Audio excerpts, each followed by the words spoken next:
Uma figura pública conhecida por boa parte da população surge no tabuleiro eleitoral para 2022. Sérgio Moro começa a correr na raia da chamada Terceira Via, enquanto a Lava Jato amarga o ostracismo. Eu sou Antônio Mami e esse é o Durma Com Essa, o podcast de notícias do Nexo.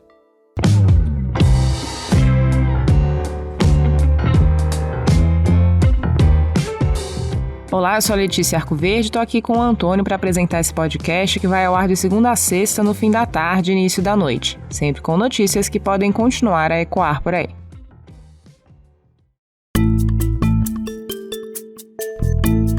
Segunda-feira, 1º de novembro de 2021.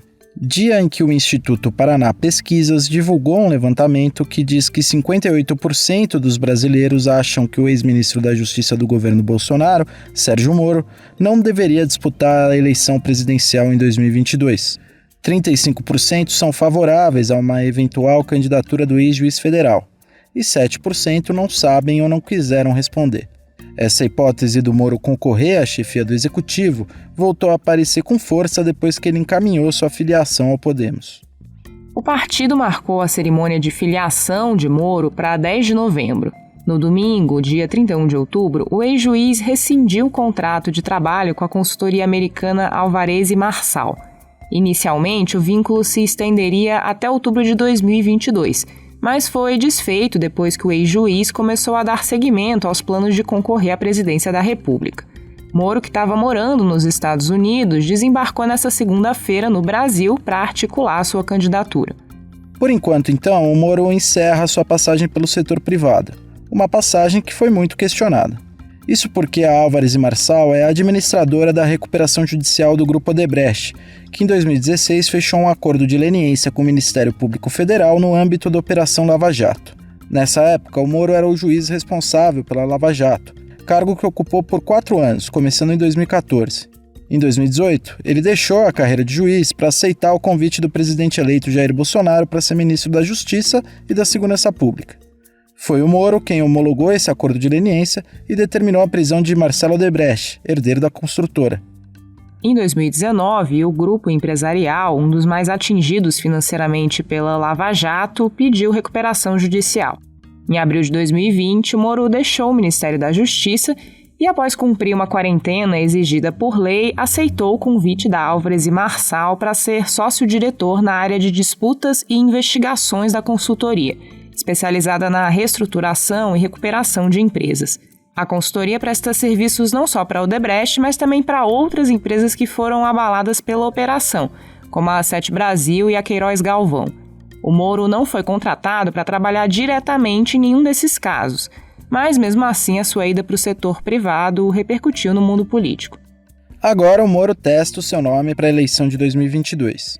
O partido escolhido para isso é o Podemos, uma sigla pequena criada a partir do antigo PTN, Partido Trabalhista Nacional, que resolveu mudar de nome em meio à crise dos partidos tradicionais. Um partido que diz rechaçar rótulos de direita e esquerda, mas que na prática tem uma agenda conservadora nos costumes e liberal na economia. Em 2018, o Podemos lançou o senador Álvaro Dias à presidência da República. Dias é paranaense e durante a campanha defendeu fervorosamente os trabalhos da 13ª Vara Federal de Curitiba, a Vara do Moro, à frente da Lava Jato. O Podemos tem 9 representantes no Senado, contando aí os 3 senadores pelo estado do Paraná, entre eles o Álvaro Dias. Com a filiação ao Podemos, o Moro trabalha para ser o candidato da chamada Terceira Via, que é o nome que se dá a candidatos que tentam rivalizar com os 2 principais nomes nas pesquisas eleitorais, o atual presidente Jair Bolsonaro e o ex-presidente Luiz Inácio Lula da Silva, do PT.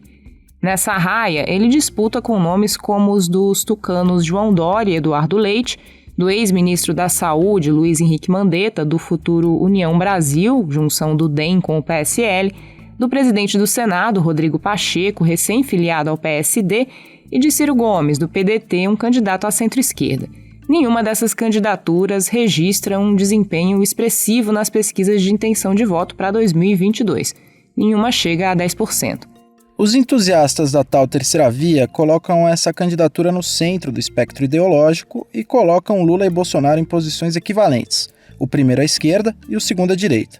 Segundo esses entusiastas, a terceira via seria uma forma de romper a polarização no país. Já críticos da ideia afirmam que a terceira via é algo sem base social nem projeto político definido, mas sim uma mera opção ao PT que não seja o Bolsonaro. Nesse sentido, o nome de Moro ressoa muito entre os antipetistas. Isso porque o partido foi o mais abalado pela Lava Jato, operação que fez o ex-juiz ascender nacionalmente. Moro foi alçado à condição de símbolo do combate à corrupção e à impunidade no Brasil, pondo políticos e empresários na cadeia e revelando esquemas de corrupção na Petrobras, a principal estatal brasileira. Foi em decorrência de uma decisão do Sérgio Moro que o ex-presidente Lula foi preso às vésperas da eleição de 2018, o que o deixou inelegível naquele pleito. O principal beneficiado pela saída do Lula da disputa foi Bolsonaro, que se elegeu naquele ano de 2018. E meses depois da eleição, o Moro deixou a 13ª Vara Federal de Curitiba para aceitar o convite do presidente eleito para ser o seu ministro da Justiça. Na época, ele justificou a entrada dele no governo como uma forma de continuar o seu trabalho de combate à corrupção. Moro deixou o governo Bolsonaro em abril de 2020. Ele pediu demissão depois do presidente exonerar o então diretor da Polícia Federal, Maurício Valeixo, aliado do então ministro. O ex-juiz deixou o Ministério da Justiça acusando o presidente de tentar interferir politicamente na Polícia Federal para proteger aliados. O teor dessas acusações virou objeto de um inquérito no Supremo Tribunal Federal contra Bolsonaro.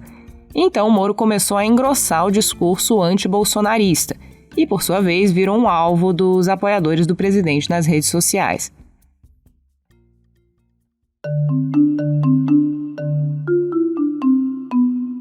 Desde o momento em que teve sob os holofotes, a Lava Jato já gerava questionamentos sobre seus métodos jurídicos e suspeitas de atuação política.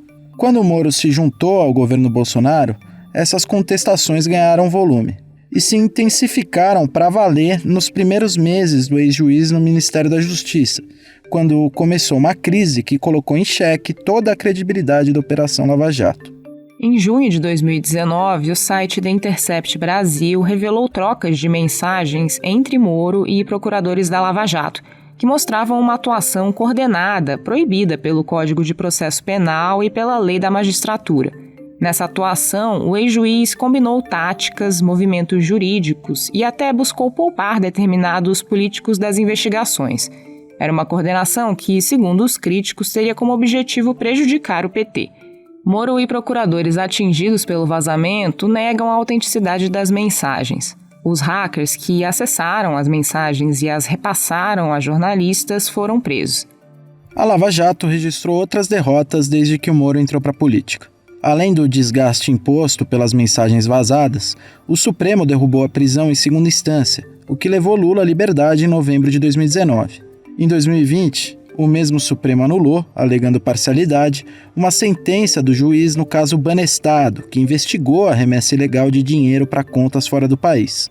Sob o comando de Augusto Aras, a Procuradoria-Geral da República esvaziou os poderes da Força Tarefa de Curitiba até extingui-la, em fevereiro de 2021.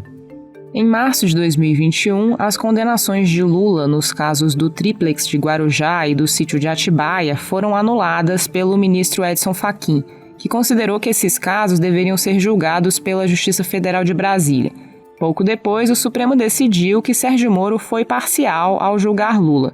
O petista recuperou seus direitos políticos, lidera pesquisas de intenção de voto para 2022 e vem obtendo sucessivas vitórias jurídicas nos processos abertos pela Lava Jato. Mesmo sem uma força-tarefa de procuradores própria e desgastada, a Lava Jato continua. Mas continua escondida, como revelou uma reportagem do jornal Folha de São Paulo. Pela primeira vez em 7 anos, as autoridades do Paraná omitiram o nome da Lava Jato em uma ação policial relacionada à operação.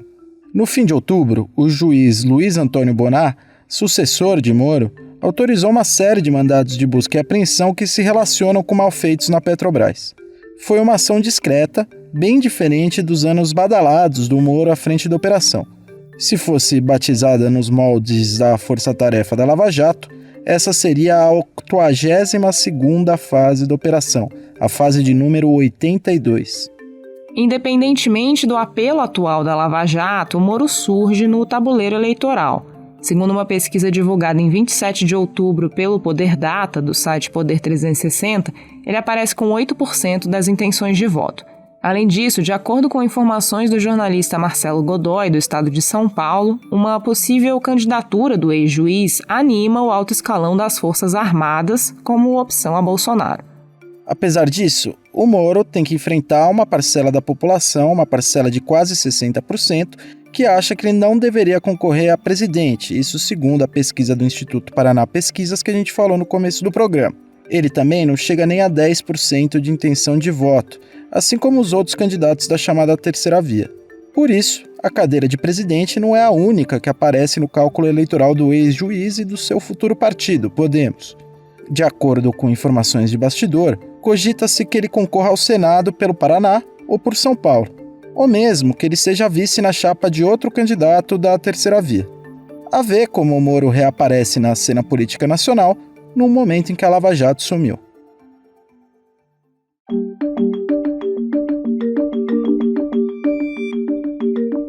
COP26 agora. Começou no domingo, 31 de outubro, em Glasgow, na Escócia, a Conferência das Nações Unidas sobre as Mudanças Climáticas, a COP26. Líderes do mundo todo vão discutir e propor medidas para combater a crise do clima e conseguir pôr em prática os planos de redução nas emissões de gases do efeito estufa. A conferência vai até o dia 12 de novembro e até lá a gente vai ter aqui no Durma um espaço com notícias e informações sobre o evento. Hoje é dia da redatora do Nexo, Mariana Vick, falar pra gente sobre um anúncio feito pelo ministro do Meio Ambiente do Brasil, Joaquim Pereira Leite. Um texto mais detalhado sobre o assunto você vai ver amanhã no nexojornal.com.br. E fica de olho na cobertura do jornal, que vai tratar dos principais temas da COP26.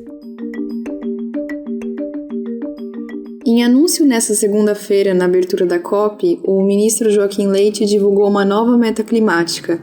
Ele disse que o Brasil deve cortar 50% das emissões de gases de efeito estufa até 2030 e atingir a neutralidade de carbono em 2050. Essa meta de 50% de corte até 2030 é aparentemente melhor do que a meta anterior do Brasil, de 2020, quando o governo dizia que cortaria 43% das emissões. Em 2015, quando o governo apresentou a sua primeira meta, ele também dizia que faria um corte de 43%. O problema é que esses números oficiais todos têm problemas nos detalhes e há mudanças nas bases de cálculos dos cortes. O governo não informou exatamente qual base de cálculo ele vai considerar para esse corte. Então, especialistas vêm chamando essas inconsistências nos números de pedaladas climáticas. Por isso, essa nova meta pode não ser tão avançada quanto parece. E em termos absolutos, a quantidade de emissões do Brasil não deve ser muito diferente do que o governo havia prometido em 2015. Aqui no Nexo a gente está preparando um texto explicando os números por trás disso. É difícil dizer o que muda caso essa meta seja cumprida, porque não existe por enquanto um plano do governo de como reduzir essas emissões. E em vídeo transmitido hoje, o presidente Jair Bolsonaro citou a possibilidade de implementar o Programa Nacional de Crescimento Verde, criado na semana passada pelo Ministério da Economia. Mas esse plano ainda é bastante vago e não diz exatamente que tipo de ações o governo pretende tomar. Nos últimos anos, os resultados do Brasil na área ambiental têm sido negativos. Na semana passada, por exemplo, um levantamento mostrou que as emissões brasileiras cresceram 9,5% em 2020, quando no restante do mundo, por conta da pandemia, elas caíram 7%.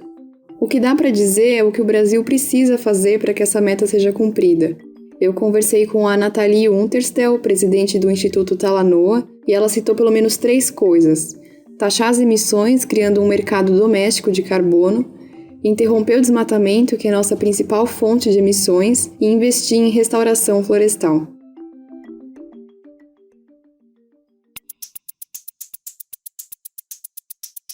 O COP26 agora tem o apoio de Nescafé Origens do Brasil, que em 2022 será a primeira marca de café solúvel e para coar carbono neutro do país.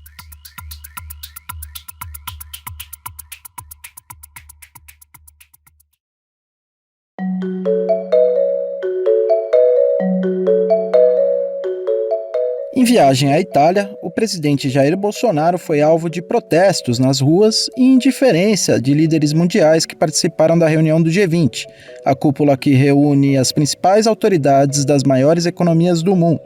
Quem conta pra gente é o repórter especial João Paulo Charlot. Olá, ouvinte. Olá, amigos do Durma com essa.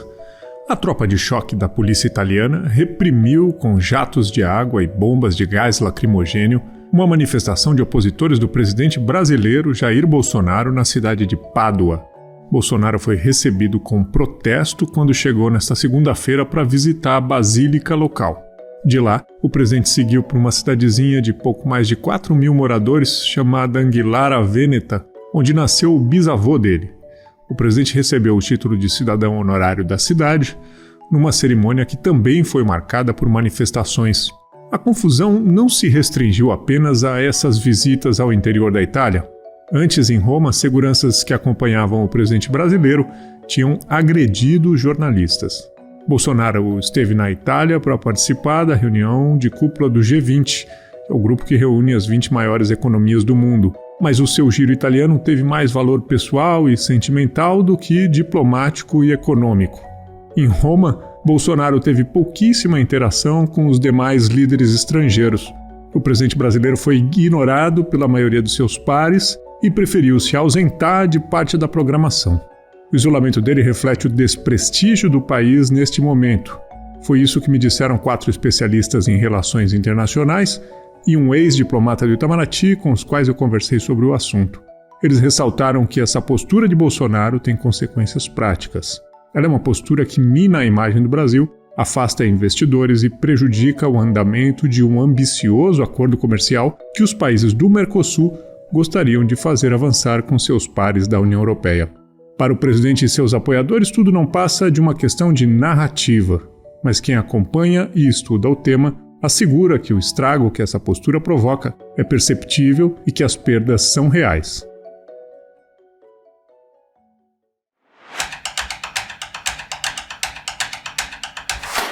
Conforme a vacinação avança, a pandemia de Covid-19 vai perdendo força. Mas tem uma parcela da população que ainda não pode se imunizar em boa parte do mundo, as crianças. O redator Estevão Bertoni está escrevendo sobre o tema. Estevão, onde as crianças já podem ser vacinadas contra a Covid? Alguns países começaram a vacinar crianças pequenas contra a Covid-19 ainda em setembro. Naquele mês, o Chile decidiu aplicar a Coronavac no público de 6 a 11 anos e Cuba, que produz as próprias vacinas, incluiu crianças a partir dos 2 anos de idade no público-alvo. A Argentina também liberou no início de outubro a vacinação de crianças a partir dos 3 anos, com a vacina chinesa da Sinopharm. China, El Salvador e Emirados Árabes Unidos também já vacinam crianças. Agora, a FDA, que é a agência reguladora dos Estados Unidos, aprovou a vacinação a partir dos 5 anos de idade com a Pfizer, que apresentou uma eficácia de 91% nesse público. Os estudos demonstraram que os benefícios da vacinação de crianças superam os possíveis riscos de efeitos adversos. Apesar de a Covid-19 atingir majoritariamente os adultos e matar mais os idosos, muitas crianças sofrem com a doença e podem ter de conviver com sintomas persistentes, além de poderem desenvolver uma síndrome rara. Nos Estados Unidos, por exemplo, a Covid-19 já é o 8º maior risco de mortes entre as crianças e a chegada da variante Delta naquele país fez com que elas representassem 1/4 dos novos casos de infecção. E em que pé está essa discussão no Brasil? No Brasil, a Anvisa negou em agosto autorização para vacinar crianças a partir dos 3 anos com a Coronavac, alegando que os dados de segurança ainda eram insuficientes. Por enquanto, apenas maiores de 12 anos podem se vacinar no país com o imunizante da Pfizer, que foi liberado para esse público em junho. O Ministério da Saúde ainda não discute a vacinação de crianças pequenas e chegou a suspender a vacinação de adolescentes em setembro, depois que o presidente Jair Bolsonaro levantou questionamentos sobre a segurança da vacinação. A pasta acabou voltando atrás. No domingo, Bolsonaro encontrou o diretor-geral da OMS, Tedros Adhanom, durante um evento do G20 em Roma e falou com ele sobre o tema. O presidente divulgou um vídeo editado dizendo que a entidade é contra a vacinação de crianças. A posição oficial da OMS, porém, é de que ainda faltam dados de segurança, mas ela admite rever a orientação assim que saírem mais resultados de estudos, como esses que vêm sendo feitos nos Estados Unidos. Valeu, Estevão. O texto dele você vai poder ler no nexojornal.com.br.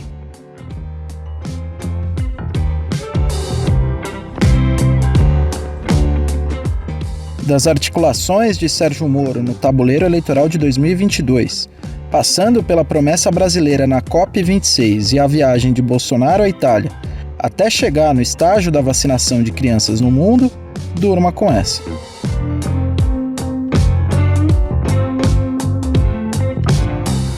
Com roteiro de Antônio Mami, produção de Letícia Arcoverde, participação de Mariana Vick, João Paulo Charlot e Estevão Bertoni e edição de áudio de Roberto Soares, termina aqui mais um Durma com essa. Amanhã é 2 de novembro, feriado, então a gente está de volta na quarta-feira, dia 3, com mais notícias para você.